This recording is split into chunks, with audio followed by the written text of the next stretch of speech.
সাম্প্রতিক ইতিহাসে শ্রেণীযুদ্ধ এতটা নগ্ন ও প্রকাশ্য হতে দেখা যায়নি। সাধারণত শতকোটিপতিরা নিজেরা সরাসরি সামনে না এসে অনুগত লোকদের দিয়ে দরিদ্র শ্রেণীর উপর পীড়ন চালান। কিন্তু এখন তাদের চক্ষুলজ্জা বা সংকোচ দূর হয়ে গেছে। তারা আর নিজেরা মুখোশের আড়ালে থাকছেন না। তারা কোনোরকম রাগঢাক না করে খোলাখুলি নিজেদের ক্ষমতা দেখাচ্ছেন। যুক্তরাষ্ট্রে বিশ্বের সবচেয়ে ধনী ব্যক্তি ইলন মাস্ক এখন সরকারের ব্যয় কমানোর নামে মধ্যবিত্ত ও শ্রমজীবী মানুষের উপর চাপ সৃষ্টি করতে যাচ্ছেন। এক অর্থে তিনি তাদের বিরুদ্ধে ফেডারেল হামলার নেতৃত্ব দেবেন। তার লক্ষ্য হল জনপরিষেবা খাতে সরকারের ব্যয় কমানো এবং সম্পদ লুণ্ঠনকারী পুঁজিবাদের হাত থেকে সাধারণ মানুষকে রক্ষা করার জন্য যেসব সরকারি নিরাপত্তা ব্যবস্থা আছে সেগুলো বাতিল করা।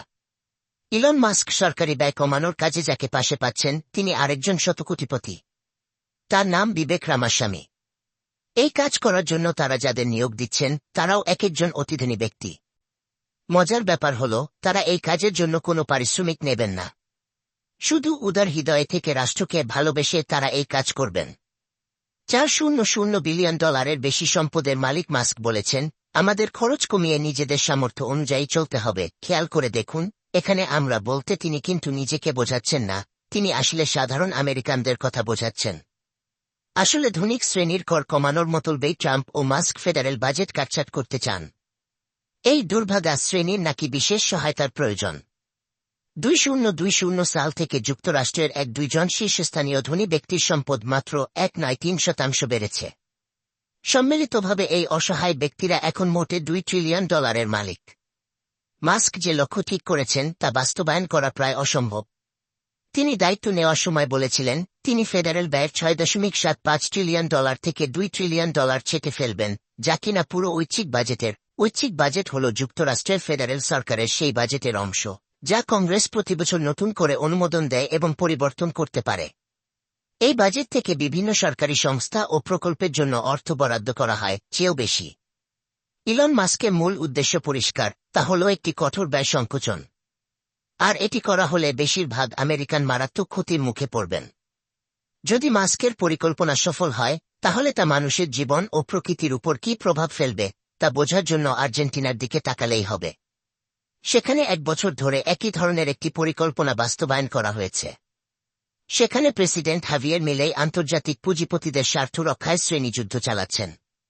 ফলাফল: দারিদ্র্যের ভয়াবহ বৃদ্ধি, স্বাস্থ্যবীমা হারানো মানুষের সংখ্যা মারাত্মকভাবে বেড়ে যাওয়া, সরকারি স্বাস্থ্য খাতে তহবিল সংকট, বিদ্বেষমূলক অপরাধের ব্যাপক বিস্তার, বিজ্ঞান ও পরিবেশ সংরক্ষণের উপর সংঘবদ্ধ হামলা এবং বিদেশি কোম্পানিগুলোর জন্য দেশের খনিজ সম্পদ, জমি ও শ্রম দখলের অবাধ সুযোগ।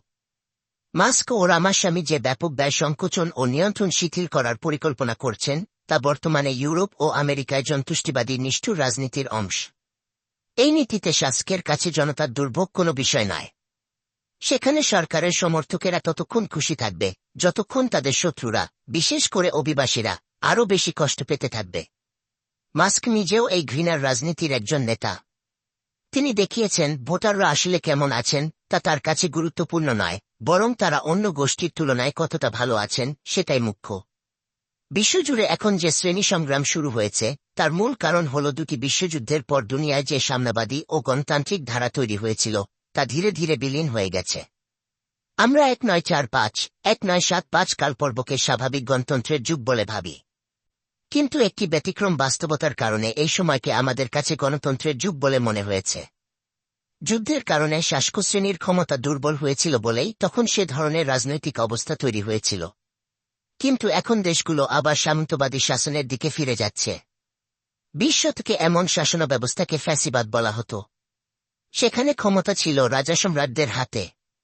ট্রাম্প ও মাস্ক ঠিক ফ্যাসিবাদী কিনা তা নিয়ে বিতর্ক হতে পারে, কিন্তু একথা সত্য, তারা আসলে সেই পুরনো স্বৈরাচারী ধারা ফিরিয়ে আনছেন। ট্রাম্প ও মাস্কের মতো মানুষের শাসন বিশৃঙ্খল হবে জেনেও ধনকুবেররা তাদের শাসনকে পোক্ত করবেন। কেউ তেমন প্রতিরোধ গড়ে তুলবেন না। গণমাধ্যম ও সরকারি প্রতিষ্ঠানগুলো ইতিমধ্যে তাদের ক্ষমতা মেনে নিয়েছে। যেসব দেশে এখনো সম্পূর্ণ স্বৈরতন্ত্র প্রতিষ্ঠিত হয়নি তাদের বোঝা উচিত গণতন্ত্র আপনা আপনি আসে না। জনগণের সক্রিয় অংশগ্রহণ, প্রতিবাদ ও স্বাধীন গণমাধ্যমই গণতন্ত্রকে বাঁচিয়ে রাখতে পারে। কিন্তু সরকারগুলো এখন প্রতিবাদ করাও নিষিদ্ধ করছে আর নিরপেক্ষ গণমাধ্যম বন্ধ হয়ে যাচ্ছে। কিন্তু তারপরও শেষ সত্য হল, এই শ্রেণী সংগ্রামে নিরপেক্ষ থাকার সুযোগ নেই। প্রত্যেকেরই কোনো না কোনো পক্ষ নিতে হবে।